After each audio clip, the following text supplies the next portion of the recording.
Jakarta hujan deras, tapi tekad kalian untuk kuliah tidak pernah padam. Ulangan kita semua ya.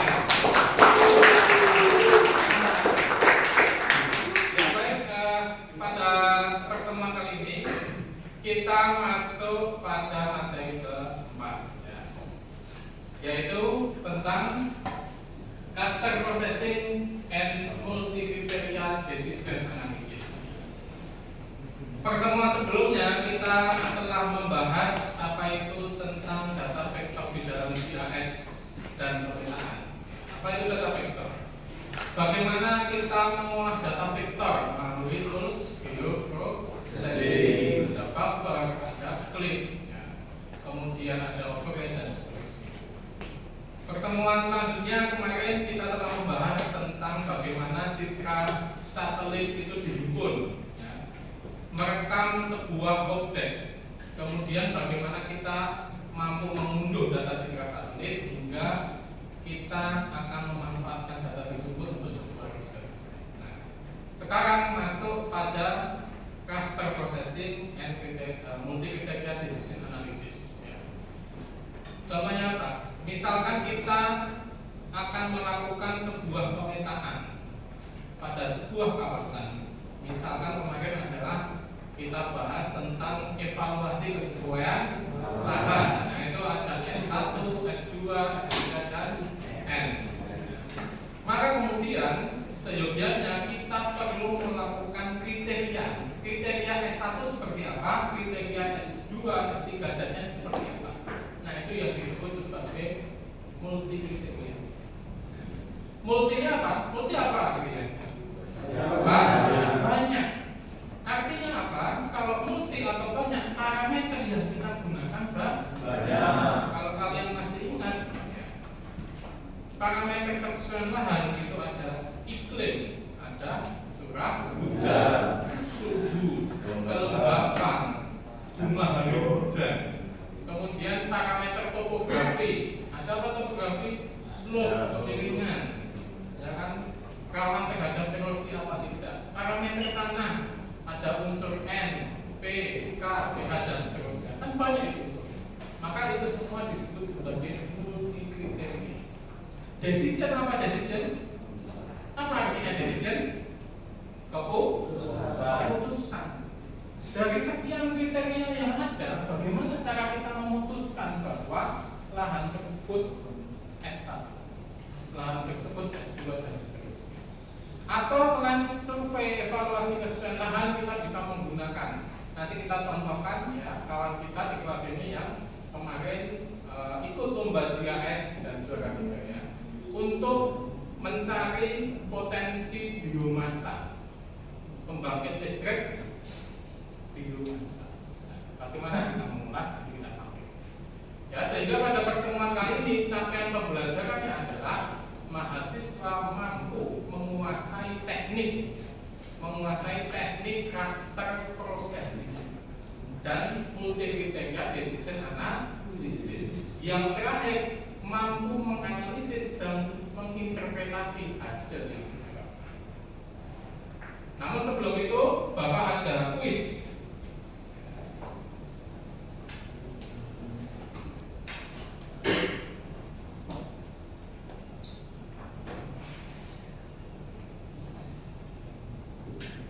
Ya, silakan teman-teman untuk gabung di dalam kuis. Kuis ini Bapak maksudkan untuk mengingat kembali, recall ingatan kita yang beberapa pertemuan kemarin telah kita ulas, telah kita bahas, yang menjadi dasar kuliah pada pertemuan hari ini. Kuisnya nanti akan menjadi nilai keaktifan untuk teman-teman. Terus kemudian yang hadir di kuis nanti akan Bapak present. Di sini sudah hadir Virgilius Afriza, ya, Virgilius, kemudian Randy, Agung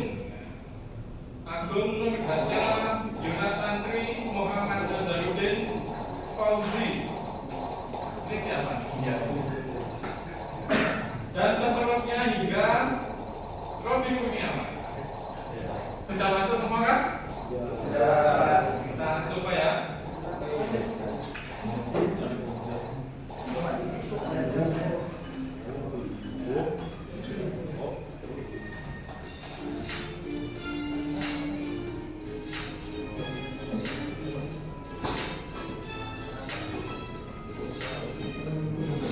Satria. Mana salah?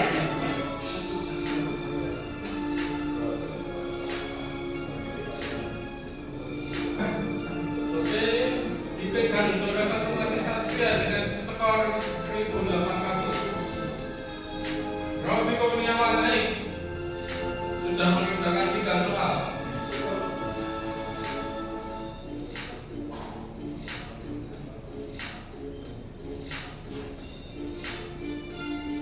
Kemudian ada selanjutnya Firkanda. Ya, Firkanda sudah 5 soal benar. Kemudian ada Zafir, Tio Arman dan Randy. Kita lihat yang terbawah ini.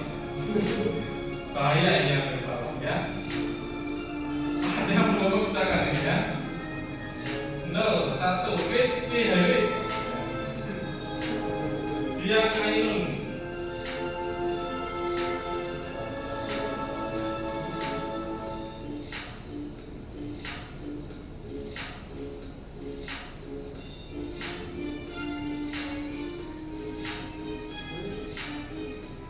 Kemudian ada Kelvin. Mana ini siapa itu? Salah lagi nih. Belum ada yang benar ini siapa itu. Ayo semangat siang.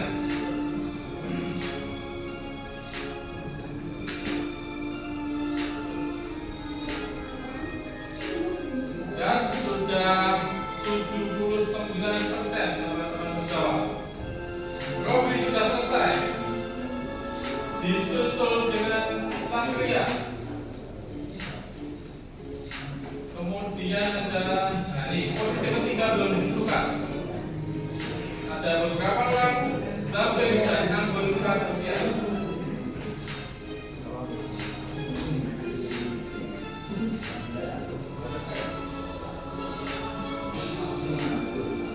Jadi nilai ini ditentukan dari kebenaran dan kecepatan menjawab. Chris Liza 9.480.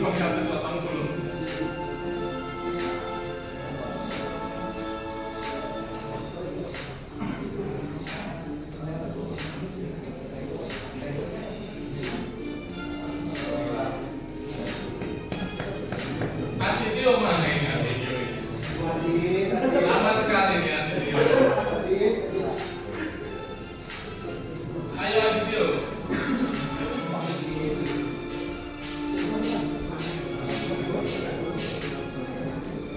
Pak, saya 10 besar Pak. Oh, ya siap. Sampai dengan 10 besar.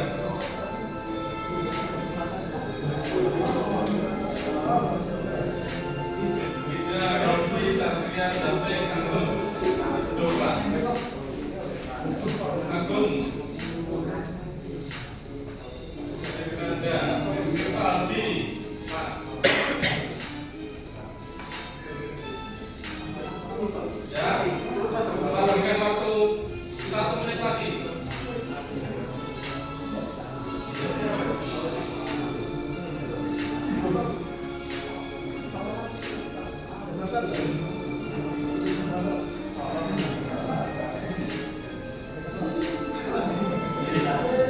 Irfan berapa ini Irfan? Irfan berapa ini? 22.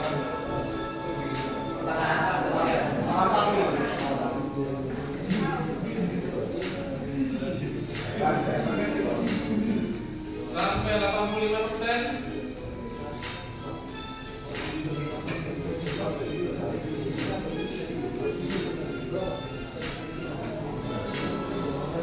Oke, kita tutup. 3, 2, 1.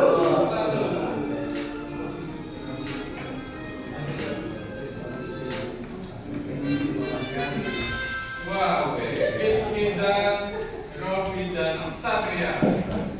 Ketiga peserta ini berhak mendapatkan pertanyaan dari saya.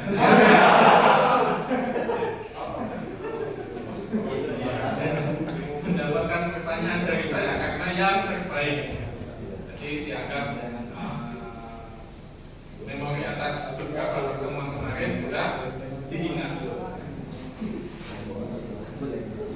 Gabung di dalam kuis. Kuis ini Bapak maksudkan untuk mengingat kembali, recall ingatan kita yang beberapa pertemuan kemarin telah kita ulas, telah kita bahas, yang menjadi dasar kuliah pada pertemuan hari ini. Kuisnya nanti akan menjadi nilai keaktifan untuk teman-teman. Terus kemudian yang hadir di kuis nanti akan Bapak present. Di sini sudah hadir Virgilius Afriza, ya. Virgilius, kemudian Randy, Agung, Nurhasya, Jonathan Tri, Muhammad Nazarudin, Fauzi. Ini siapa nih? Ya. Dan seterusnya hingga Robi Kurniawan. Sudah masuk semua kan? Sudah. Kita coba ya.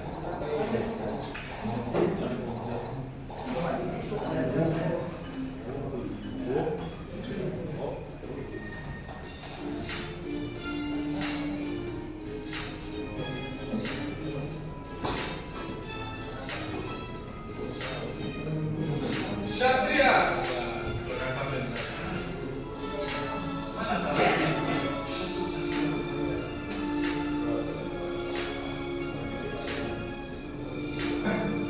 Oke, dipegang saudara satu masih Satria dengan skor 1.800. Robi Kurniawan naik, sudah mengerjakan 3 soal.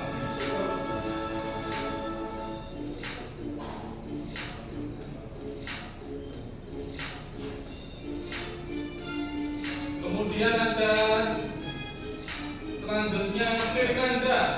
Ya, Firkanda sudah 5 soal benar. Kemudian ada Zafir, Tio Ahmad dan Randy. Kita lihat yang terbawah ini. Bahaya ini yang terbawah ya. Ada yang belum mengerjakan ini ya.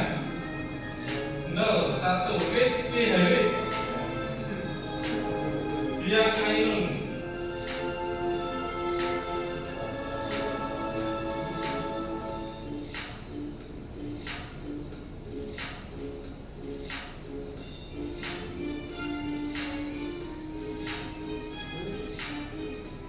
Kemudian ada Kelvin. Mana ini siang ini? Salah lagi nih. Belum ada yang benar ini siang ini. Ayo semangat siang.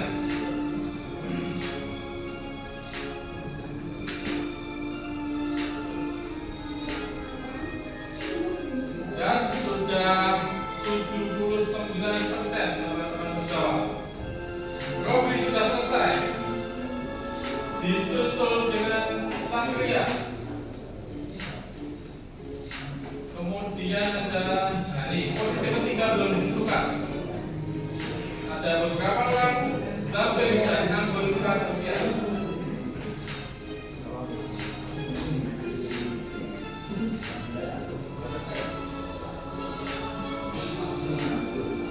Jadi nilai ini ditentukan dari kebenaran dan kecepatan menjawabnya. Chris Liza 9.480.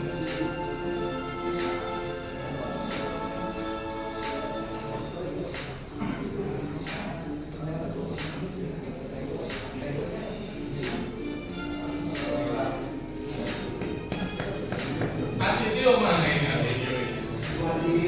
Lama sekali nih Adityo. Ayo Adityo.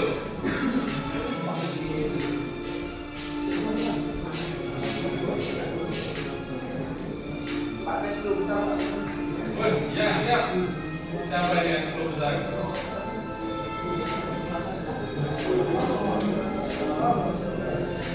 Rizkiza, Robi, Satria, Sampai, Agung. Coba Agung ada Aldi Mas ya, berikan waktu 1 menit lagi.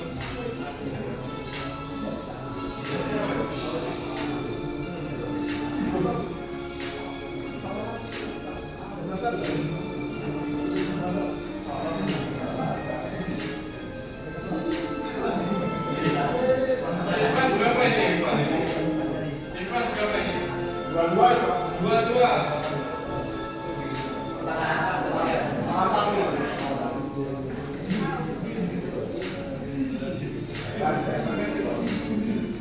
Sampai 85%.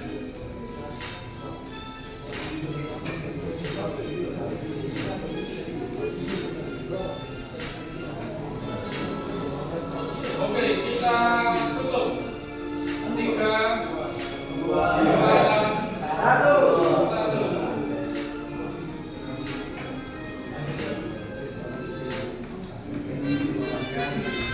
Wah, oke. Rizkiza, Robi dan Satria. Ketiga peserta ini berhak mendapatkan pertanyaan dari saya.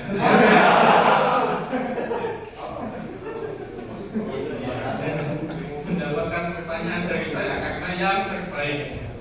Jadi dianggap memori atas beberapa pertemuan kemarin sudah diingat. Rizkiza, Robi dan Satria. Oke, Rizkiza dulu. Mana Rizkiza? Sehat ya Rizkiza. Gimana kabar hari ini? Sehat ya. Tidak perlu. Aman. Rizkiza, tentang raster geoprocessing. Menurut Anda, apa itu data raster?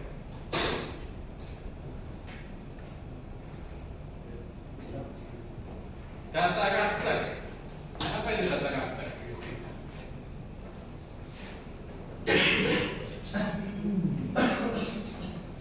Jenis data spasial yang akan diolah lebih lanjut untuk apa? merepresentasikan data geometrik. Oke. Basisnya data raster apa? Nomor 2 tadi. Robi. Apa basisnya data raster? Basis data raster itu sendiri ada beberapa, salah satunya seperti data DENAS atau decision. Pertanyaannya lupa untuk ada DENAS, Ya, DENAS. ada data RBI, Data G. terus ada data Landsat atau data Citra satelit. Oke, berarti ada data DENAS atau Digital Elevation Model yang menandakan atau mempunyai informasi tentang elevasi, dan data raster untuk citra satelit yang mempunyai informasi tentang apa?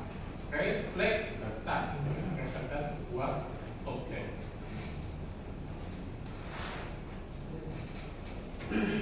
Sebelum kita mengolah sebuah data atau menganalisis sebuah data, maka kita harus diawali dengan tahap yaitu pre-processing data raster. Pre-processing data raster atau persiapan data sebelum dilakukan analisis. Contohnya misalkan kita mendownload sebuah data tersebut belum kita olah, kita pastikan dulu apakah lokasinya benar. Kalian download data citra satelit di Jogja, ternyata yang muncul ke Jakarta, berarti kan lokasinya salah. Maka kita perlu membenarkan lokasi. Ada terus yaitu spatial reference. Spatial reference kita perbaiki. Kemudian misalkan kita area kajiannya satu provinsi Jawa Tengah, satu provinsi Jawa Tengah itu tidak bisa selesai dalam satu citra. Maka kita harus menggabungkan beberapa citra, misalkan lebih dari 3 citra. Ya. Maka untuk menggabungkan lebih dari 3 citra, apa yang harus kita lakukan? Mozaik. Itu pernah kita lakukan pada saat praktek lapangan dengan mozaik data raster. Bedanya apa? Kalau saat kalian PL yang dimosaik datanya adalah data drone foto udara. Tapi pada kali ini citra satelit yang kita mosaik adalah data lembar citra satelit. Fungsinya sama, tujuannya sama untuk mosaik atau menggabungkan. Kita bahas satu-satu. Pertama adalah data raster berisikan matriks sel atau piksel yang disusun dalam kolom dan baris. Contohnya di sini ada data elevation, ya, untuk menunjukkan sebuah elevasi, dan ada data yaitu land cover. Apa itu land cover? Satria. Land cover apa? Satria. Land. Lahan, cover. Cover apa? Tutupan, ya. Tutupan lahan. Misalkan apa Satria? Vegetasi, bangunan, tanah, jalan, dan seterusnya itu masuk pada kriteria land cover. Maka ketika kita menggunakan data citra atau data raster, yang akan ditampilkan adalah bentuknya ya, grid pixel seperti ini. Grid pixel. Muncul grid pixel seperti ini. Setiap warna grid yang berbeda-beda, maka informasi di dalamnya juga berbeda. Informasi di dalamnya berbeda itu disebut sebagai apa? Pixel value atau digital number. Jika datanya sudah diberikan atribut klasifikasi sebuah warna, jika belum hanya ada hitam dan putih saja. Ini juga disebut sebagai pixel atau sel. Maka raster dataset umumnya digunakan untuk mempresentasikan dan mengelola citra, model elevasi digital, dan berbagai fenomena yang lainnya. Contohnya tadi adalah tutupan lahan. Mengapa sih kita perlu analisis tutupan lahan? Mengapa kita perlu analisis tutupan lahan? Adityo, kira-kira kenapa? Supaya kita mengetahui apakah di lahan tersebut ada vegetasi, Pak. Supaya kita mengetahui jenis tutupannya, tidak hanya vegetasi. Dan yang kedua, kita bisa menganalisis apa yang disebut sebagai perubahan penggunaan lahan. Apalagi kalau kemudian kita di bidang perkebunan kelapa sawit, maka yang rentan kita analisis adalah perubahan penggunaan lahan dari hutan ke kelapa sawit. Persentase perubahan penggunaan lahan pada suatu wilayah, dan bisa kita kalkulasi setiap tahun.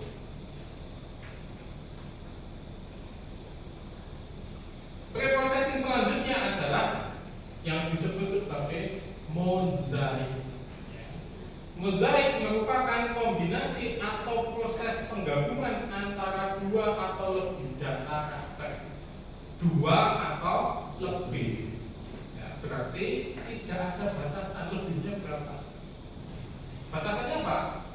Kemampuan dari PC atau komputer kita. Kalian bisa menambahkan misalkan 100 data yang akan kalian gabungkan membentuk satu Indonesia misalkan. Tapi selesainya berapa lama? Kadang kita terbatas pada kemampuan PC. lebih baik kita hanya menggabungkan sesuai dengan area kajian kita saja, atau yang disebut sebagai region of interest atau ROI. Jadi kalau kalian membaca jurnal ada istilah ROI, itu pasti area kajian, region of interest. Nah, pada area kajian atau region of interest pasti maksimum kajian kita setidaknya untuk studi perkebunan kelapa sawit kita berada pada tingkat kabupaten atau provinsi. Tidak mungkin satu Indonesia. Nah, maka misalkan contoh di sebelah kiri itu ada 6 lembar data citra satelit. Kemudian kita analisis menggunakan mosaik. Kalau di dalam ArcGIS Pro itu namanya mosaik to new raster. Maka akan menjadi satu keutuhan data tunggal. Kemudian di beberapa tools di dalam mosaik to new raster itu ada yang disebut sebagai first, last, min, minimum, maksimum, dan sum. First, ya, artinya apa first? Pertama, maka pixel di sebelah kiri sama pixel yang di sebelah kanan, nilai yang akan di-outputkan adalah pixel dari sebelah kiri, pixel pertamanya. Misalkan pixel pertama ini nilainya adalah 4, ya, pixel kedua nilainya 6, maka hasilnya adalah 4.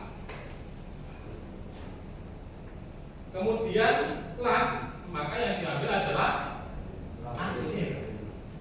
Maka misalkan di sini ada pixelnya nilainya 4, data kedua nilainya 6, maka yang diambil adalah 6. Min, artinya min apa? Rata-rata, betul. Rata-rata berarti di sini ada 4, pixel kedua ada 6, maka rata-rata 4 sama 6 adalah 5. Pixel baru mempunyai nilai 5. Kemudian minimum, maka yang diambil adalah nilai terrendah, terkecil.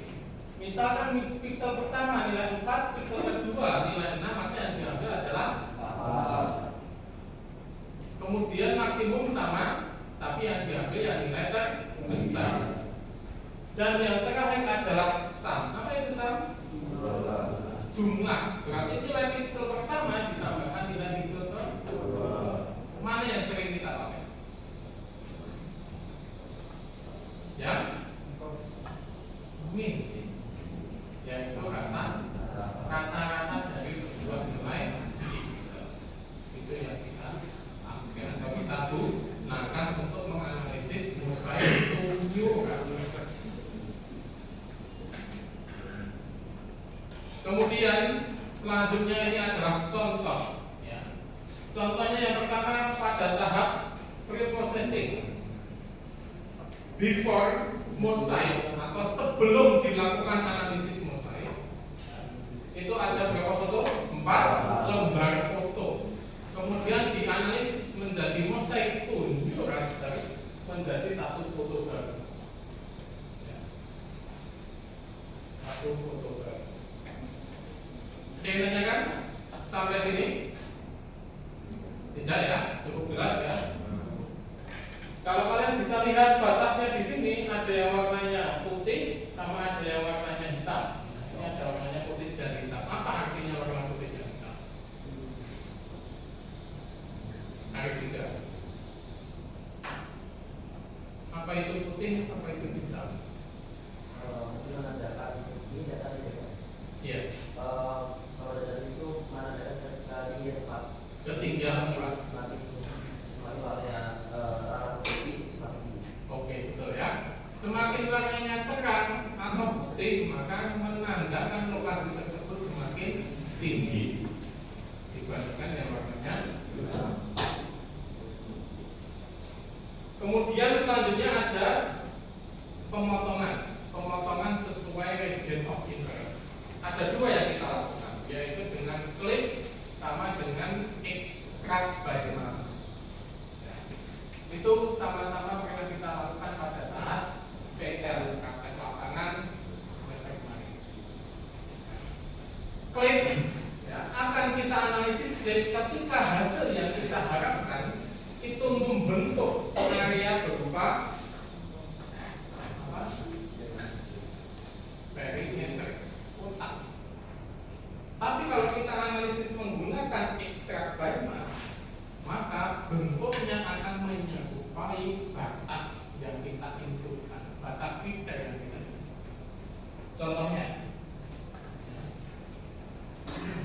Contohnya ini, misalkan kita analisis before click, di sini ada misalkan ini adalah batas area kota Semarang. Kemudian yang belakang itu adalah hasil gabungan atau mosaic unit raster dari data DEMNAS. Maka ketika kita menggunakan after click, dia akan membentuk batas yaitu kotak. Jadi diambil garis tepinya, misalkan ini garis tepinya ya, ini garis lurus, diambil garis lurus, ke atas garis lurus, ke kiri garis lurus, dan ke bawah garis lurus. Kotaknya. Tapi ketika kita analisis extract by mass, maka bentuknya itu akan menyerupai batas dari feature. Misalkan feature di sini kota Semarang ya batas kota Semarang. Misalkan di situ nanti ya, ini kan teman-teman sudah semester 5 mau penelitian. Barangkali ada yang penelitian tentang pemetaan. Batasnya adalah batas area perusahaan kelapa sawit X misalkan. Nah maka pemotongan ini sesuai dengan batas area perusahaan kelapa sawit. Atau misalkan kajian kalian tidak dengan perusahaan, kajian kalian berada pada suatu wilayah, misalkan di Kampar, Riau, misalkan, maka batasnya adalah kabupaten, kota, dan seterusnya. Ya. Sampai di sini ada yang ditanyakan? Paham ya? Selanjutnya adalah raster processing. Setelah kita menganalisis atau menyiapkan sebuah data pada tahap pre-processing, maka kita selanjutnya adalah processingnya. Processingnya itu kita bisa menggunakan yang pertama adalah terrain analysis. Apa itu terrain? Terrain apa? Nada. Terrain apa nada? Apa itu terrain? Terrain analisis. Apa itu terrain?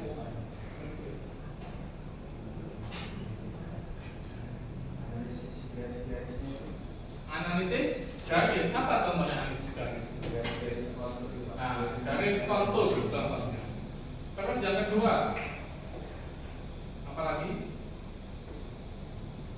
Ada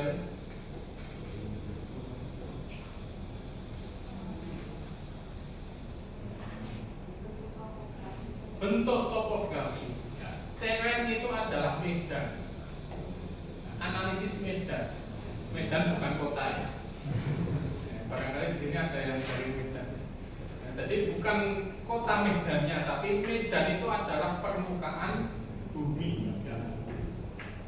Bentuk permukaan buminya. Bentuk permukaan bumi itu bisa masuk pada kategori topografi.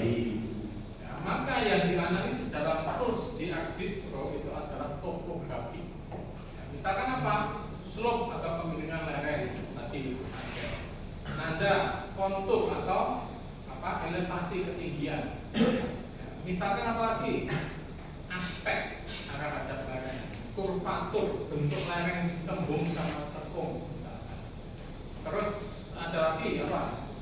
Flow, direction and flow accumulation. Kalau kalian masih ingat di semester kemarin ada flow, direction and flow accumulation yang kita analisis. Nah itu semuanya adalah topografi. yang tersusun dalam topografi. Nah, maka tak jarang ketika kita analisis data raster pasti kita analisis topografi. Kecuali kalian menanam kebun sawit di laut, ya. Di laut, nah, kita nggak perlu analisis topografi ya. Pasti kalian nanam kebun sawit kan di mana? Di lahan, kan? Didatakan.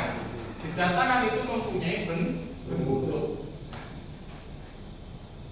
Maka di sini terrain analisis dapat digunakan untuk mengukur dan memvisualisasikan bentuk lahan.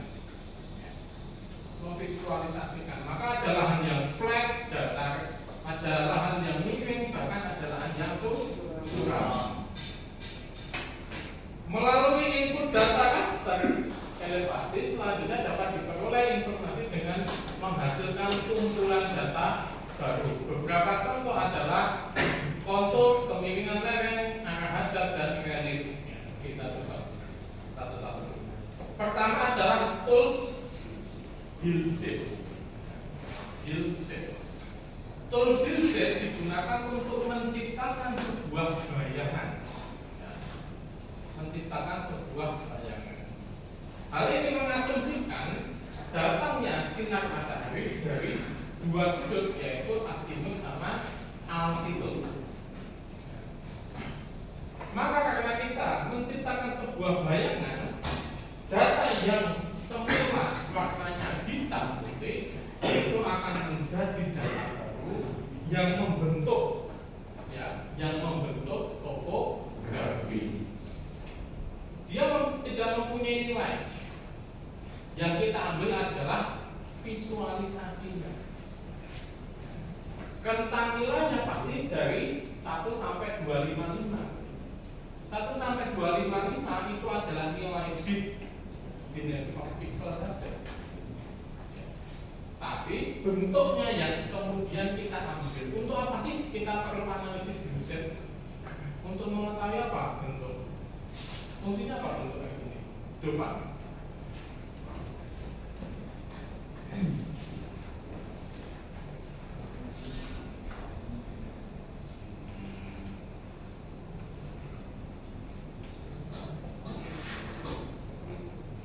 Untuk apa? Mengapa kita perlu analisis bentuk seperti ini? Untuk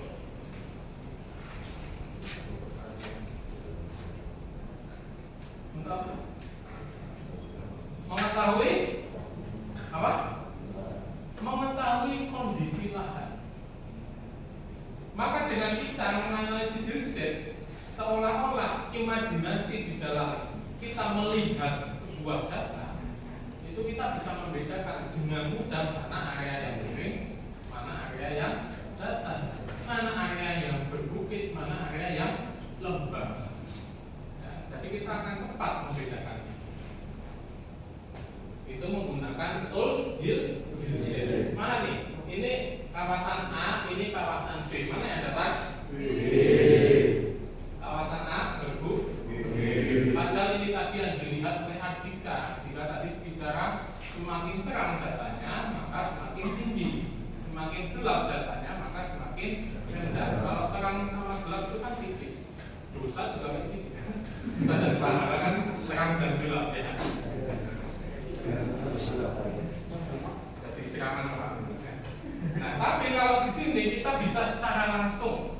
Satu kelas ini saya yakin seragam, sepakat bahwa zona A itu adalah daerah perbukitan yang relatif lebih tinggi dan zona B daerah yang relatif rendah. Gitu ya. Kemudian yang kedua, ini kalian gunakan, misalkan di kesesuaian lahan, itu ketika kalian analisis curah hujan, analisis data curah hujan, yang pertama itu. Yang kedua, analisis data pH tanah, tekstur tanah dan seterusnya. Apa saja? Pertama ada IDW, inverse distance weighting, IDW. Kemudian yang kedua adalah trading, ketiga topotoraster, dan terakhir adalah data TIN. Data IDW itu digunakan untuk data sampel yang tersebar secara merata. contohnya. Kita langsung ke contoh. Sebelah paling kiri kalian itu adalah IDW. Data IDW. Nah, data IDW misalkan kita mempunyai beberapa titik di pinggir, di pinggir bukit. Titik kita berada di pinggir bukit. Tapi kita ingin ngambil data yang ada di tengah. Kita ingin ngambil data yang ada di tengah.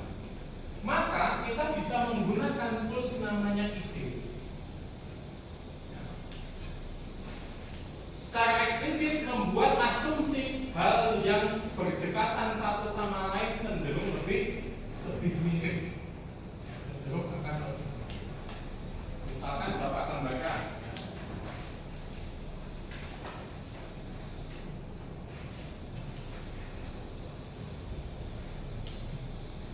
misalkan di sini adalah Sleman. Misalkan di sini Sleman ya. Sleman kan bentuknya segitiga. Terus kemudian di Sleman di sini daerah Maguwo, kita di Maguwo. Di sini kita punya curah hujan. Data curah hujan, stasiun curah hujan. Curah hujannya adalah misalkan 100 mili. Maka satuan curah hujan milimeter. Kemudian di daerah Bodean. Bodean curah hujannya misalkan 50 mm. Curah hujan pada bulan misalkan bulan apa? September. Kemudian curah hujan pada daerah tinggi apa? Sampingan kita isi curah hujannya misalkan di sini adalah 300. Buat ilustrasi saja. Padahal di tengah sini ya, kita tidak punya data. Bagaimana kita mengetahui curah hujan yang ada di tengah? Misalkan di daerah Kaliurang, misalkan di daerah Nagreg, gimana kita mengetahui? Maka kita bisa memanfaatkan tools IDW. Maka akan terjadi sebuah variasi. 50 ke 300, di sini variasinya itu pasti dari 100, 150, 200, 250. Kemudian ke samping variasinya dari 50 sampai 100. Kemudian dari 100 sampai 300, berarti di sini ada 200. Maka ada asumsi bahwa di tengah sini itu range antara 150 sampai 200. Kita bisa mengetahui bahkan per kecamatan pun bisa. Nah, kemarin sudah dilakukan oleh Nanda. Anda menganalisis menggunakan IDW untuk menentukan apa? Kandungan pH air di Jogja. Nanda sampling pH air di beberapa sungai yang ada di kota Jogja. Untuk mengetahui interval nilainya, maka Anda menggunakan tools IDW. Itu fungsinya ini, interpolasi. Paham? Nah, seringnya digunakan pada saat curah hujan. Kenapa? Karena satu stasiun curah hujan, satu kabupaten itu terkadang hanya punya satu atau dua stasiun. Bahkan kalau mohon maaf nih, di luar Jawa itu kan kadang satu kabupaten hanya satu, atau kadang tidak ada stasiun curah hujan. Ya, jadi beda-beda. Nah, kalau beda kayak gitu nggak apa-apa, kita bisa ngambil stasiun yang ada di kabupaten sebelah, terus kemudian kita modelkan menggunakan IDW. Selanjutnya adalah kriging. Kriging merupakan metode geostatistik yang menggunakan nilai sampel yang telah diketahui dan semi variogram. Maka kriging itu akan menilai, kalau tadi IDW itu berdasarkan daerah sekitar, kriging ini nilainya akan acak. Nilainya acak, tidak berpola. Misalkan di sini, kalian lihat di sini ada beberapa titik. Kita hanya ngambil titik 3 di tengah, di atas sama disampingkan. Padahal kita butuh satu data yang luas itu. Sampling kita tidak terstruktur. Untuk menentukan pola yang acak tersebut, kita relatif bisa menggunakan grid. Contohnya apa? Ketika kita menganalisis apa? pH tanah, tekstur tanah. Kenapa? Karena seringkali kita menggunakan metode untuk analisis pengambilan sampel tanah menggunakan random atau stratified random sampling, pengambilan sampel tanah secara acak dan bertingkat. Kemudian yang selanjutnya adalah topo to raster. Ya, metode interpolasi data yang dirancang khusus pembuatan model elevasi dam yang terkait dengan korelasi unit hidrologi. Contohnya karena ini berkorelasi dengan nilai dam atau nilai elevasi, maka kita bisa menganalisis apa yang paling mudah erosi atau surface runoff, aliran permukaan, aliran air permukaan. Surface runoff, kita bisa menganalisis pola surface runoff itu menggunakan topo. Kemudian yang terakhir adalah tin, diperoleh dari titik sampel yang tersebar secara tidak merata dan feature breakline serta membentuk jaringan segitiga tidak beragam. Nah, tin bisa kita analisis, misalkan kita mau memodelkan tinggi sebuah bukit, kemudian kita tagging titik x, y, z menggunakan GPS. X, y itu kan koordinat, z-nya adalah elevasi. Nah, kita mau bikin sebuah kontur, nah itu bisa menggunakan salah satu titik. Jadi empat ini seringkali digunakan untuk analisis interpolasi. Yang sering Bapak gunakan yang mana? Paling ide. Untuk apa? Menentukan distribusi curah hujan. Menentukan distribusi curah hujan. Apalagi kalau Bapak analisis menggunakan evaluasi kesesuaian lahan. Kemudian terakhir adalah polygon Thiessen. Polygon Thiessen sama dengan interpolasi. Bedanya adalah batasnya tegas. Kalau kalian lihat di sini, batas antara titik A dengan titik B itu adalah garis lurus. Tapi kalau nanti kalian analisis IDW, batasnya itu gradual, ya, gradasi. Misalkan titik A itu pH-nya 6, titik B pH-nya 7, maka antara 6 dan 7 ada 6,1, 6,2, 6,3, 6,4, 6,5 dan seterusnya sampai dengan 6,9 dan 7. Tapi kalau polygon Thiessen langsung diambil nilai tengahnya sebagai batas. Ya. Selanjutnya adalah slope. Ya, slope. Sebelum masuk slope, apakah ada yang ditanyakan? Cukup? Ya. Kita masuk slope. Slope teman-teman kemarin sudah menganalisis. Slope ada dua, ada derajat sama persentase. Nilai derajat ya itu dimulai dari 0 derajat sampai dengan berapa garis tegak lurus? 90. Tapi persen dimulai dari 0 hingga tak terhingga. Seringkali Bapak menggunakan untuk klasifikasi itu adalah derajat. Slope digunakan untuk mengidentifikasi kemiringan, gradien atau kecurangan dari setiap piksel pada data raster. Contohnya,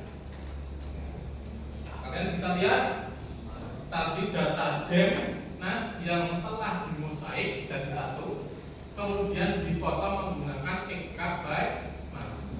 Setelah dipotong dianalisis slope, maka jadinya akan seperti ini. Warna yang warna yang hijau itu menunjukkan daerah yang relatif lebih datar. Kan slope bukan rendah tinggi tapi datar dan even. Ya. Warna yang merah itu menunjukkan daerah yang lebih miring atau cenderung curam. Saya rasa slope teman-teman sudah paham. Kemudian yang terakhir setelah tadi adalah pre-post processing yang terakhir adalah post processing. Post berarti apa? Maka salah satu contoh post processing itu adalah melakukan reclassify, dikelaskan secara ulang. Contoh, misalkan kita mau membuat kriteria kesesuaian lahan S1, S2, S3 dan semakin miring lahan maka kelasnya semakin rendah atau buruk.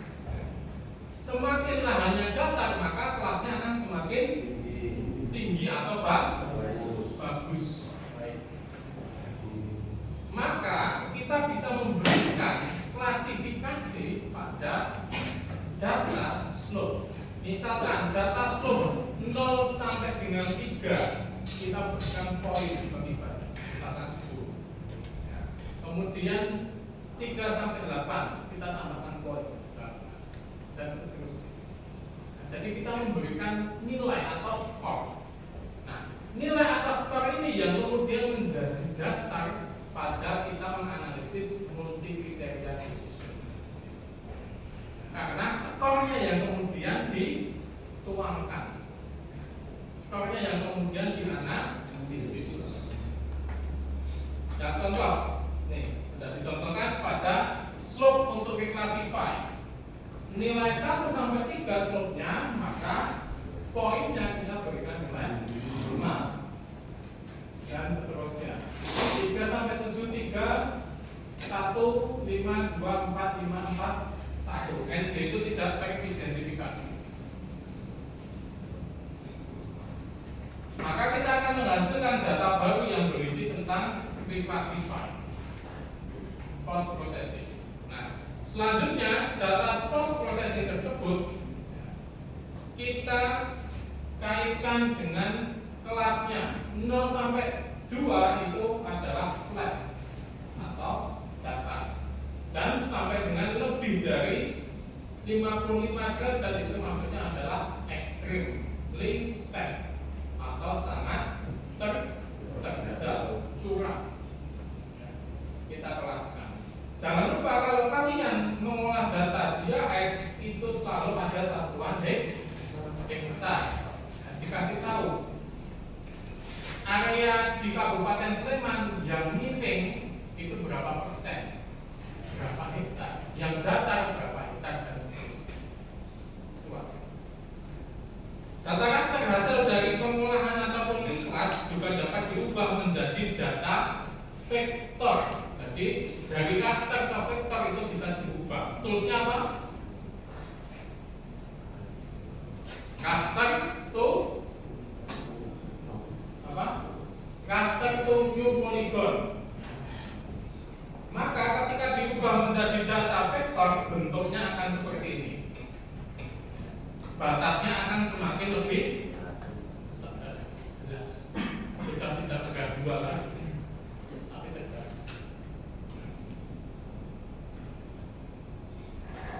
Sampai post processing, apakah ada yang ditanyakan sebelum kita masuk pada analisis? Cukup? Ya. Selanjutnya ini yang penting. Kita tahu dasar dari GIS, kita tahu sumber informasi data citra satelit dan cara mengunduh datanya atau sumber-sumbernya. Tapi kita nggak tahu cara analisisnya, itu akan sama saja. bagaimana kita bisa menghasilkan peta kesesuaian lahan? Padahal kita sudah punya data slope, kita sudah punya data curah hujan, kita sudah punya data penggunaan lahan. Tapi untuk menghasilkan peta itu gimana caranya? Ya, maka kita memerlukan tools yang disebut sebagai atau teknik yang disebut sebagai multi criteria decision analysis. Multi criteria decision analysis itu ada dua, secara kualitatif dan kuantitatif. Kualitatif maka memberikan klasifikasi berdasarkan deskripsi kualitatif. Berarti sifatnya kecenderungannya adalah subjektif. Kalau sifatnya kecenderungannya adalah subjektif, maka antara satu orang dengan orang yang lain pengalamannya berbeda, ilmu atau pemahamannya berbeda, maka pemberian skornya juga akan berbeda. Yang kedua adalah kuantitatif, berarti harus ada angka. Karena harus ada angka, di sini ada beberapa metode turunan dari kuantitatif, yaitu metode kuantitatif binary, kuantitatif berjenjang, dan kuantitatif berjenjang tertimbang. Contoh yang mudah, binary. Binary itu hanya membedakan nilai 1 dan 0, ya dan tidak. Maka pada kesesuaian lahan, kalau kalian masih ingat, tordo kesesuaian lahan kan hanya ada dua, S dan N. S1, S2, S3 itu adalah subtordo. Tordonya hanya ada S dan N. Sesuai dan tidak sesuai. Ya 1, 0, tidak. Itu adalah kuantitatif. Kemudian kuantitatif berjenjang, ada jenjang. Maka kuantitatif berjenjang itu memberikan nilai atau skor yang sama untuk setiap komponen. Misalkan contoh, kita mau menanam sawit, kita mau menanam tanaman pertanian, kita butuh data DEM ya, untuk analisis slope dan kita butuh area yang datar. Maka area yang datar kalian berikan skor yang lebih tinggi dibandingkan area yang minim. Karena nanti komponennya akan ditambahkan. Area datar ditambahkan dengan misalkan jenis tanahnya, butuh yang pasti kan skornya yang lebih tinggi, atau lengkungan yang skornya lebih tinggi. Nanti kita contohkan dulu. Kemudian yang terakhir adalah berjenjang dan tertimbang. Setelah diberikan skor, maka diberikan apa? Tertimbangnya apa? Apa tertimbang? Karena aku tertimbang apa? Karena apa itu tertimbang? Kalau berjenjang tadi diberikan skor 1, 2, 3, 4, 5, kan ada jenjangnya. Kalau tertimbang apa? Dikasih apa? Dikasih cara. Yang lain ada lagi? Apa tertimbang?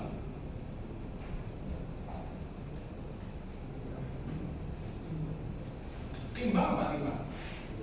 Untuk apa? Timbang. Untuk mengukur berat. Maka tertimbang itu adalah pembobotan.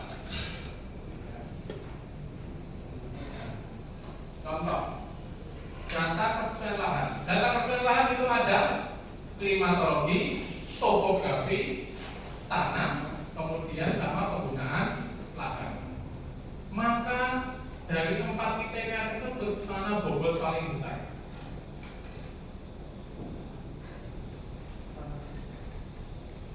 Bukan. Tapi klimatologi. Kenapa klimatologi paling besar?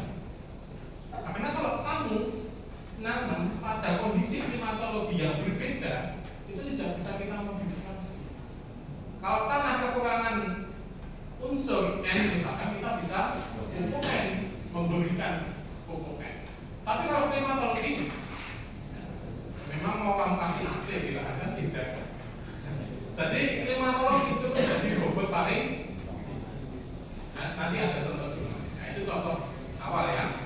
Jadi untuk metode kuantitatif berjenjang tertimbang itu tidak hanya skor, tapi skor dikalikan dengan bobot. Maka nanti akan ada rumus yang berjenjang.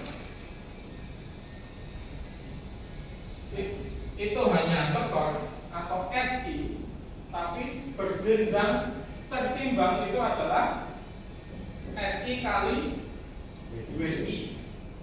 SI kali WI. Skor dikalikan bobot. Ilustrasi. Pertama adalah kuantitatif binary. Ilustrasi kuantitatif binary ketika 0 pixel 0 adalah pixel warna putih. Pixel nilai 1 untuk sebelah kiri, ya, misalkan itu adalah data A dan sebelah kanan data B. Warna hijau itu 1, terus kemudian yang data kedua warna biru adalah 1.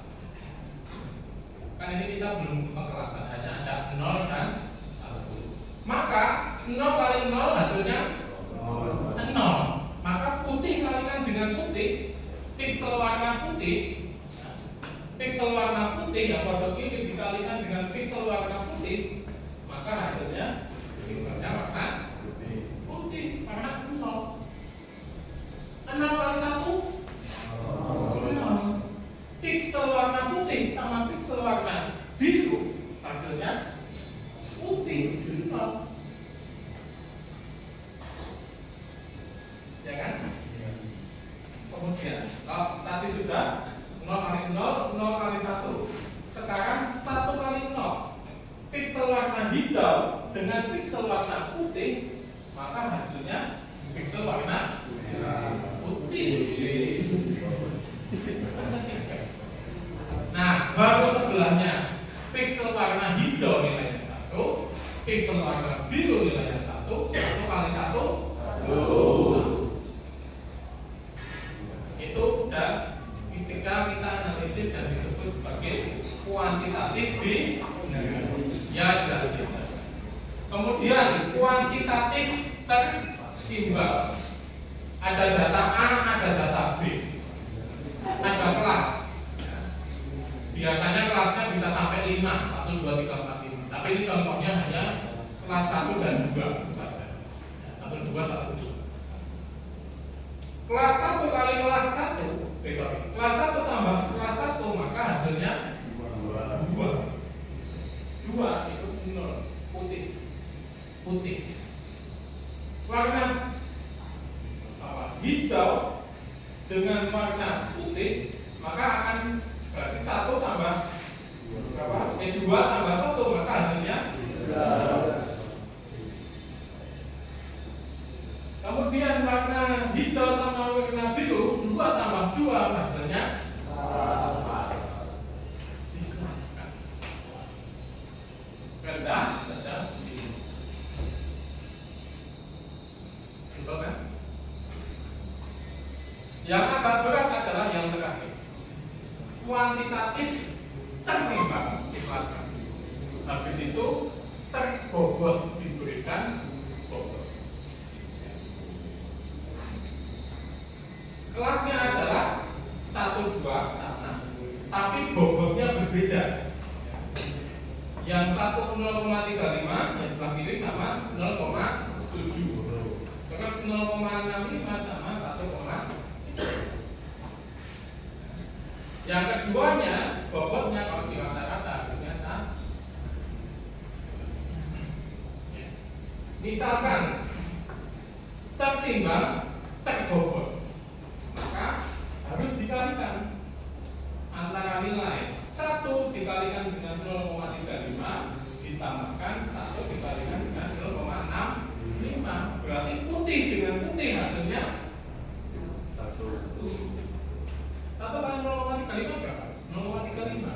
1 kali 0,65 0,65. 0,65 ditambahkan 0,35 1.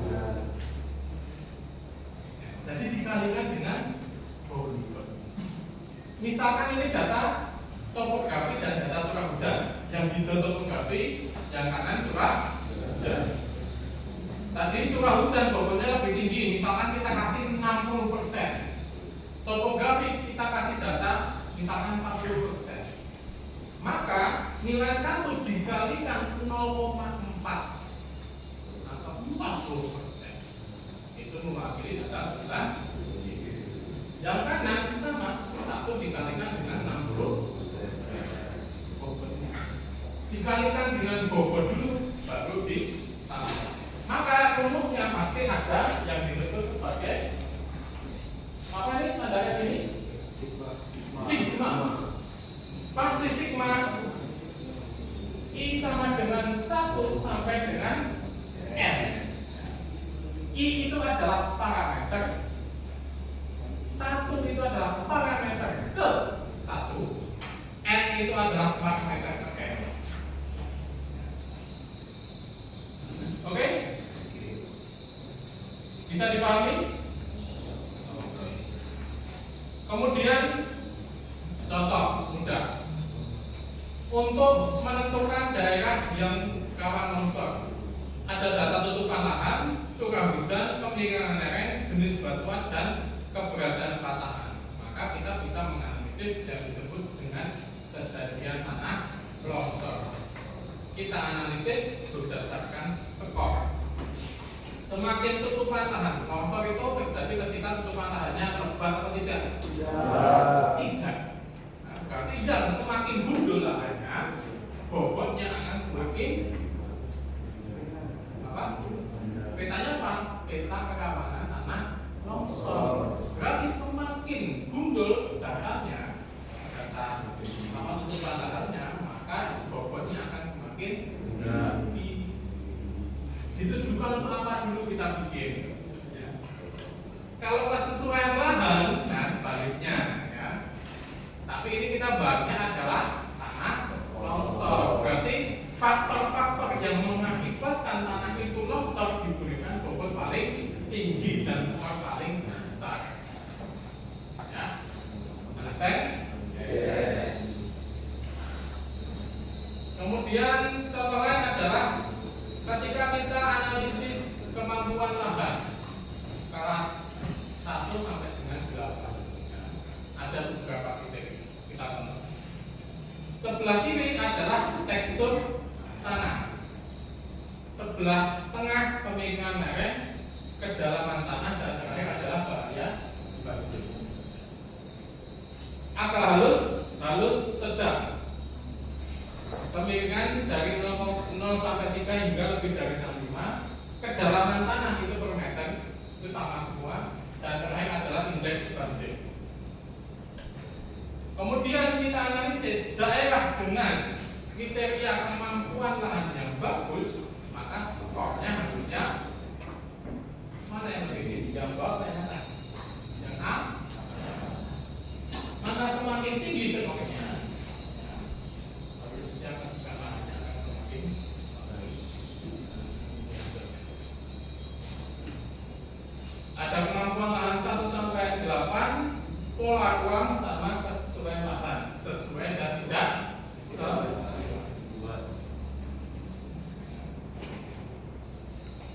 Kemudian Bapak contohkan di jurnal. Jurnalnya spesifik, Land Suitability Assessment ya, for oil palm plantation ya, jadi kesesuaian lahan untuk apa? Perkebunan kelapa sawit di Thailand. Nah, kita lihat analisisnya, dia menggunakan data precipitation. Apa itu precipitation? Hujan. Kemudian rain dispersion, average temperature, wind speed, light intensity. Nah, terus kemudian di sini ada soil physical properties dan chemical properties. Ya. Kemudian soil assessment menggunakan beberapa indikator dari erosion resistance, physical-chemical filtration, groundwater regeneration, mechanical nitrogen sama biotic production. Nah ini skornya 0, 1, 2, dan 3. 0 apa? Unsuitable, tidak moderate, suitable, agak sesuai dikasih skor rendah. Suitable sesuai dikasihkan skor rendah. Terakhir adalah sangat sesuai, paling tinggi. Yang ini S1, S2, S3, jangan kamu tulis S1 berarti skornya 1. Justru yang S1 skornya paling tinggi. Ya. Terus kemudian kita lihat saja metodenya. Kalau baca jurnal kita lihat metode sama hasil analisis. Nah ini hasil. Ini adalah remaining suitable areas. Jadi ini adalah daerah kesesuaian lahannya. Untuk grassland berarti apa? Daerah rumput ya. Annual crop, rubber veggie field, perennial crop, tree crop, dan terakhir adalah vegetable boundary atau apa? Nah selanjutnya ya, yang telah pernah menganalisis multi-criteria decision analysis adalah Robi. Coba kawan kita satu ini kemarin juara satu berapa? Ayo dong, ya maju dong. Kita uji coba nih pengalaman kawan kita untuk menganalisis data. Yang penting cerita analisis datanya ya, supaya bisa dilihat. Dari hasil enggak? Gimana? Coba, kirim ke saya. Nanti kita download.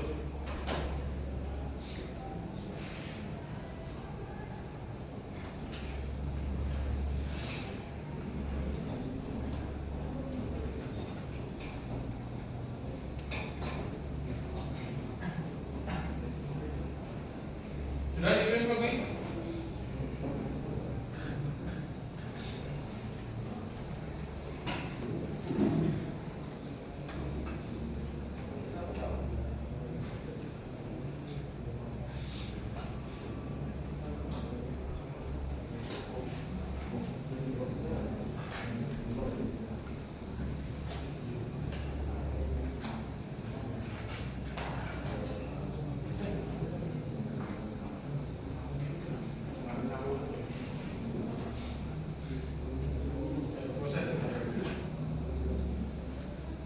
Jadi gimana? Mungkin Robi boleh cerita dulu pengalamannya kemarin sambil bawa datanya.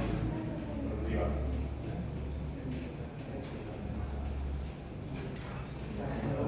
Baik, di sini saya mau menceritakan dulu pengamatan atau kemarin. Jadi untuk idenya itu kita dari tim saya, anggota tim saya juga kita dengan kami yaitu ambil.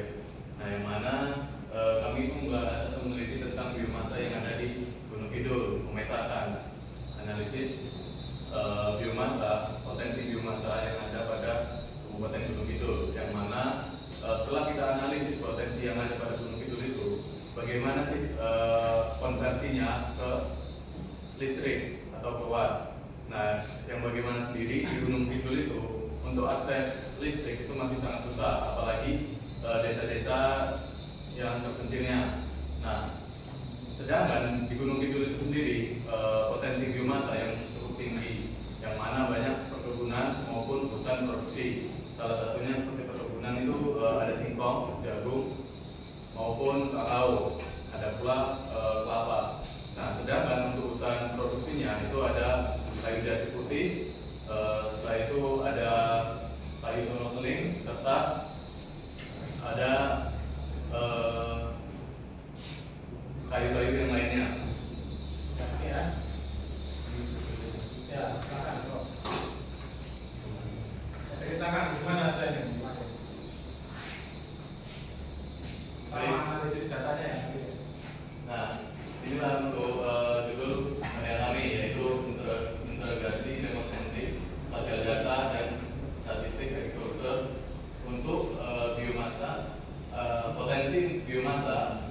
mapping dalam mensupport desa dalam penggunaan listrik dari biomasa di Gunung Kidul, Jakarta. Di sini ada kami beranggotakan saya Gunawan sebagai ketua, Rafika sebagai anggota 1, serta Yosua sebagai anggota 2. Nah, ada pula latar belakangnya yang mana kebutuhan energi nasional terus meningkat seiring pertumbuhan penduduk, industri, serta perluasan sektor pertanian. Namun, ketergantungan Indonesia pada bioenergi fosil itu masih tinggi sehingga menimbulkan masalah keterbatasan cadangan, fluktuasi harga, hingga peningkatan emisi gas rumah kaca. Nah, setelah itu ada pula di Gunung Kidul yang saya ceritakan tadi mendorong inovasi teknologi yang mana pengembangan infrastruktur berkelanjutan dari sektor energi pedesaan dengan mengintegrasikan penginderaan jauh untuk penelitian dasar memetakan potensi biomasa yang ada pada daerah Gunung Kidul untuk dimanfaatkan sebagai tenaga listrik. Nah, biomasa yang ada pada Gunung Kidul itu seperti jagung, hasil pohon, singkong, kelapa juga itu bisa dibuat menjadi listrik atau dari biomasa dikonversikan sebagai listrik. Setelah itu ada rumusan masalah. Nah, dari rumusan masalah ini yang pertama itu bagaimana memanfaatkan data penginderaan jauh atau potensi untuk mengidentifikasi sebaran dan kerapatan vegetasi sebagai indikator potensi biomasa yang ada di Gunung Kidul.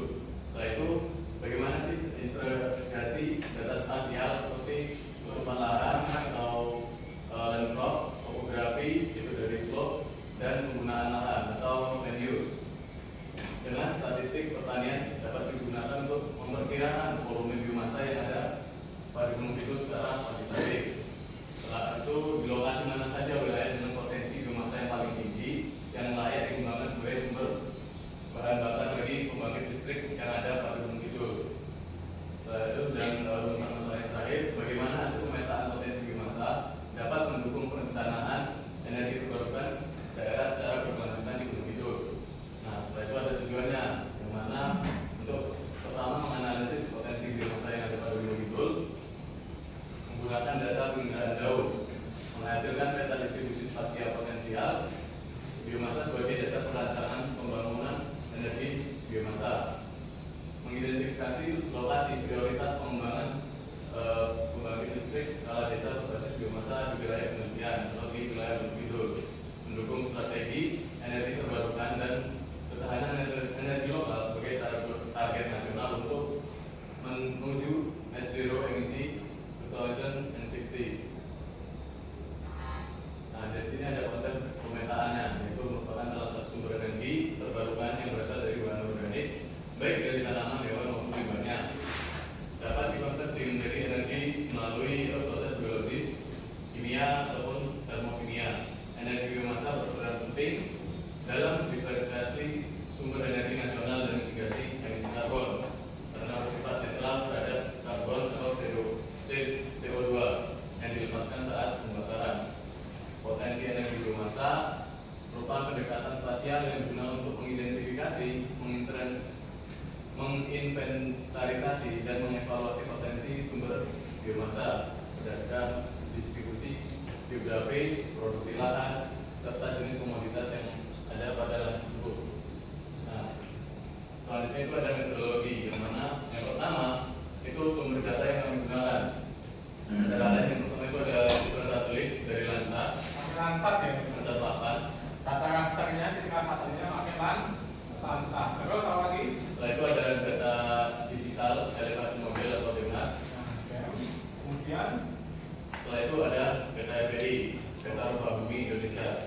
Nah, di sini kami menggunakan aplikasi untuk membantu kita analisis, yaitu dengan sistem informasi geografis ARCGIS Pro. Jadi kami menganalisis data tersebut, mengelola data itu menggunakan aplikasi ARCGIS Pro. Nah, setelah itu penentuan kriteria lokasinya itu yang kita gunakan kriteria untuk menentukan lokasi ya. Ada area tanaman atau area, itu ada area hutan, badan air, jarak dari akses jalan, topografi serta aspek kemiringan. Nah, setelah itu ada kita menggunakan metode Metodenya apa? kriteria Multi kriteria decision analysis. Terus terakhir adalah apa ya? layout. Gimana?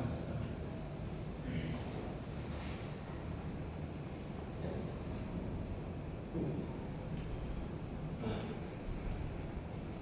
di sini untuk selanjutnya, jadi sebelum melakukan analisis lebih lanjut, kita mulai kelas dulu dari data yang ada. Masing-masing di-classify. Fungsinya apa tadi? Di-classify untuk memberikan apa? Skor. Jenjang nilai. Jenjang nilai itu semua harus di-classify. Apapun datanya harus di-class. 1 sampai 5, 1 sampai 10, yang penting itu ada skor nilainya. Habis itu apa? Ini overlay sama bobot. Masing-masing skor dikalikan dengan bobot, dikalikan dengan bobot dan seterusnya. Nanti dihasilkan visualisasi. Next. Nah, ini untuk rumus-rumus dari analisisnya serta NDVI-nya. Ini untuk NDVI kita menggunakan NDVI yang mana digunakan untuk mengetahui land use and land cover. Setelah itu ada waste atau rumput-rumputan. Jadi kita untuk mengetahui berapa sih nanti setelah deklasifikasi itu bobot-bobot yang ada pada data-data yang berbeda tadi. Nah, setelah itu baru kita upload. Nah, di sini ini yang rumus yang bawah ini nanti hasil atau rumus yang kita gunakan untuk mendapatkan hasil offline atau dengan SA sustainability area. Nah, untuk yang atas itu adalah rumus konversi dari biomasa yang kita dapatkan untuk menjadi energi listrik. Nah, ini data atau hasil reclassify dari. Ini masing-masing diberikan kelas ya Pak ya? Ya. Diberikan kelas. Ini apa yang data apa ini? Untuk yang pertama Aspek itu ya? data aspek, Pak. Aspek, terus ini adalah land use land cover, kemudian slope kemiringan lereng, kemudian ini adalah ringkas atau buasa ya, jadi sungai. Jadi jarak dari sumber sungai. Semakin dekat jarak dari sungai maka skornya Semakin tinggi. semakin tinggi. Terus kemudian yang terakhir adalah road atau jalan. Semakin dekat aksesnya dengan jalan maka skornya semakin tinggi. Next, nextnya. Nah, Ini merupakan data. Jadi dari beberapa data tersebut kita overlay, didapatkanlah hasil data seperti ini. Jadi di sini dari legenda atau dari data yang paling tinggi atau yang paling tinggi itu warna hijau, yang mana keterangannya sangat tinggi, dan hijau muda tinggi, kuning sedang, sangat rendah, serta merah sangat rendah, yang mana menunjukkan data yang berwarna hijau itu bisa digunakan atau biomasa yang sedia pada lahan tersebut itu cukup tinggi.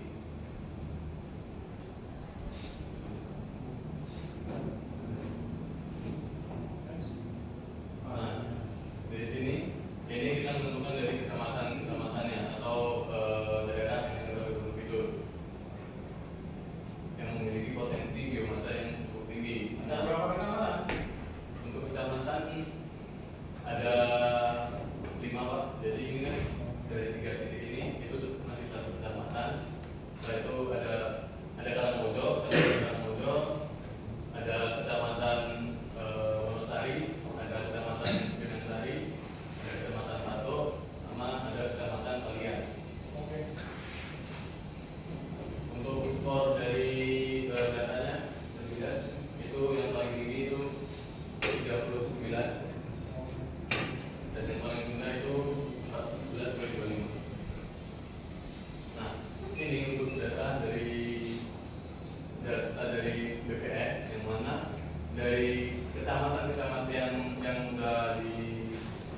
dari produksi perkebunan maupun dari hutan produksi. Berapa watt yang dihasilkan? Nah, untuk daya watt yang dihasilkan dari Wonosari yang mana potensi biomasanya itu 4.675,76 megajoule per kilo. Untuk potensi ke energi listrik pada Wonosari itu didapat 54,12 kilowatt listriknya. 54 kilowatt.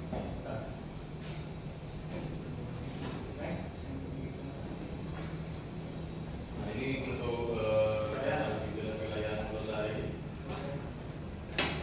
Di sini kesimpulannya, analisis potensi biomasa disusun untuk menunjukkan Kecamatan Wonosari, Pojok Klaten, prioritas untuk pembangunan listrik biomasa skala desa, integrasi sensing, spasial data, statistik pertanian, strategi untuk pemetakan dan menilai potensi energi biomasa secara kurang ya. Ini referensi yang kami gunakan untuk pembahasan atau penelitian ini. Oke. Ya. Terima kasih Robi ya.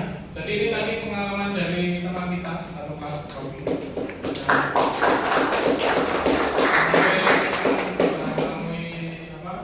Coba ya, sama lawannya dari UGM jurusannya memang sensing dan UI jurusannya geografi. Jadi lawannya. Tapi nggak apa-apa, ini menjadi sebuah pengalaman. Kira-kira bisa nggak ini kalian riset tentang biomass energy dari kelapa sawit? Bisa. Jadi kalian, ya ini kan ada Antan ada SPKS ya, gabungan. Ya. Nah, Antan tuh beda nih, Antan karena nggak mengelompok pada satu komoditas ya. Yang program kelapa sawit kalian bisa menggunakan memversuskan antara potensi biomas untuk menghasilkan listrik dari apa? Kelapa sawit sama dari misalkan diversuskan tanaman perkebunan yang lain atau diversuskan dari tanaman pertanian, menghasilkan peta, diuji di lapangan, kemudian selesai validasi. Gitu ya. Nah itu menjadi pengantar kita sebelum kita tutup kuliah kita pada sore hari ini tentang multikriteria decision analysis. Kemudian untuk meningkatkan pemahaman kalian tentang multikriteria decision analysis, Bapak telah menyiapkan tugas. Tugasnya simple. Sudah saya download ya. Ini kelas CD. Daftar mahasiswa yang sudah ada, ya, nanti dibagi sendiri ya sama siapa? Kita. Siapa? Kontingnya Dika ya? Rizky, silakan ya. Dibagi kelompoknya. Terus kemudian jumlahnya ada 6. Berarti berapa tadi ada sekitar 40-an partisipan ya. Berarti berapa 48 dibagi 6. 8. Ada kurang lebih 8 mahasiswa pada satu kelompok. Terus kemudian jurnalnya semuanya ada instrumen tentang multikriteria decision analysis ya, dan ada instrumen tentang GIS. Terus, nah ini contoh satu jurnal di sini adalah an integrated approach using remote sensing and multikriteria decision analysis to mitigate agriculture growth impact. Berarti terkait dengan dampak kekeringan. Terus tugasnya sudah Bapak buatkan. Ini adalah template ya. Materi kita minggu yang lalu. Masih ingat? Ada kerangka kerja, workflow. Ada urutan-urutan pekerjaan di dalam ArcGIS atau pemetaan. Ya. Jadi kalian menuliskan beberapa komponen, sudah saya bikin formatnya, tinggal kalian isikan. Misalkan di workflow-nya dunia nyata, real world context. Di situ menjelaskan masalah lingkungan atau ruang yang menjadi fokus sebuah riset. Ya.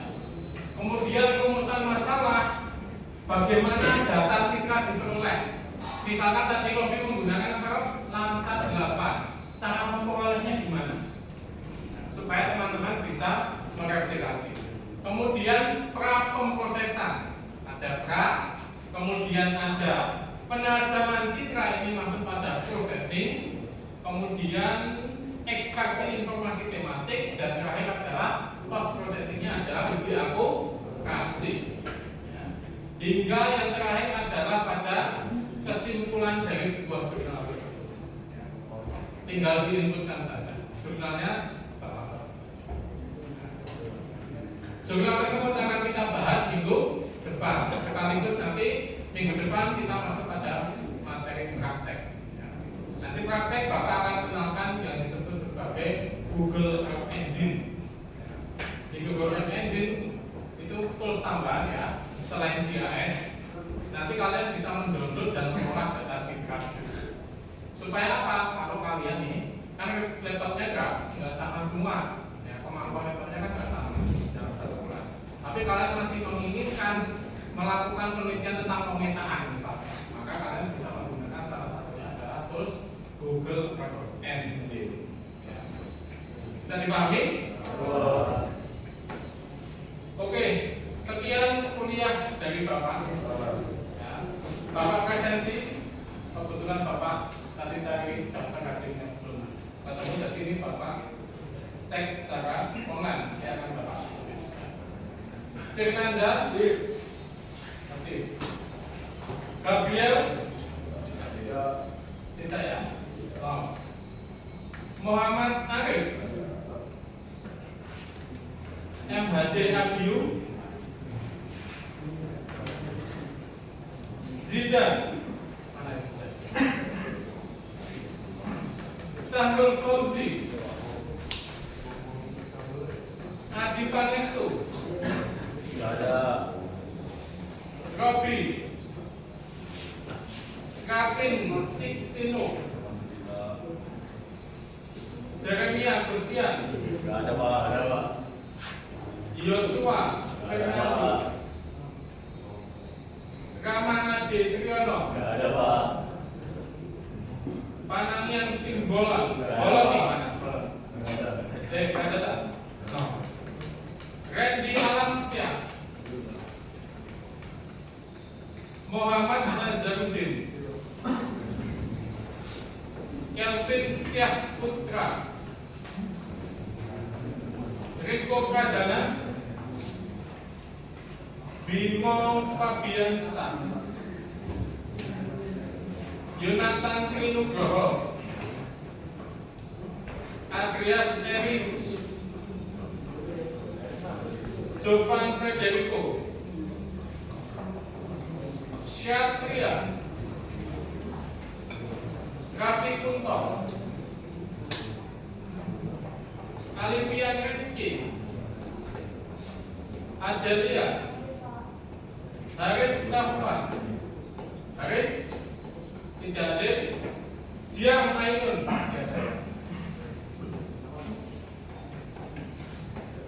Jisce,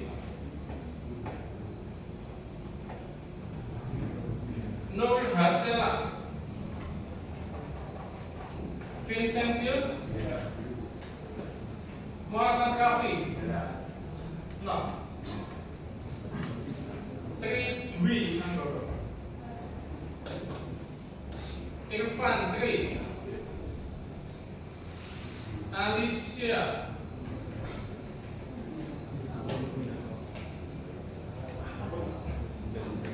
Jajang Muizan, Tidak ada. Dimas Nabi, Latif Fauzi, Anggun Prasetyo, Tio Ahmad, Rizky Haris, Rizky Iza, Virgilius Adip Prasetya. Tadi dibilang sakit Pak, kan langsung nyusul. Nanti malam saya tunggu suratnya ya. Nanda Hadir Pak. Adityo Hadir Pak. Mahi Date Satri Angelo Hadir Pak. Anggiat Manupa Hadir Pak. Ray Julio Rahmat Agung Hadir Pak. Rizky Muhammad Rizal Muhammad Devianda Haji Al-Syah. Ada yang mau dipanggil? Oh ya. Hari 3 Bapak M Ri Pak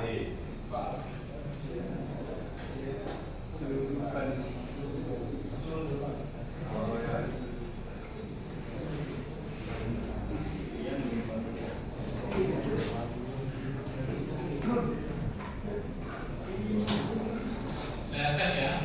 Nanti saya kirim tugasnya ke hari 3. Sebelum Bapak tutup, Bapak ulangi lagi apakah ada pertanyaan? Cukup ya? Ya, sekian kuliah dari Bapak. Ya, semoga kita bisa berjumpa lagi di minggu depan. Insya Allah nanti minggu depan kita adakan praktek khusus untuk Google Engine. Ya. Jadi diharapkan teman-teman bisa bawa laptop. Ya, laptop. Nanti kita praktek sederhana saja. Yang penting teman-teman bisa mengolah data sederhana. Kita masih ada beberapa pertemuan lagi sebelum UAS. Oke, sekian dari Bapak. Bapak tutup. Semoga kuliah ini bisa bermanfaat untuk teman-teman semuanya. Apalagi yang akan mengambil topik tentang pemetaan.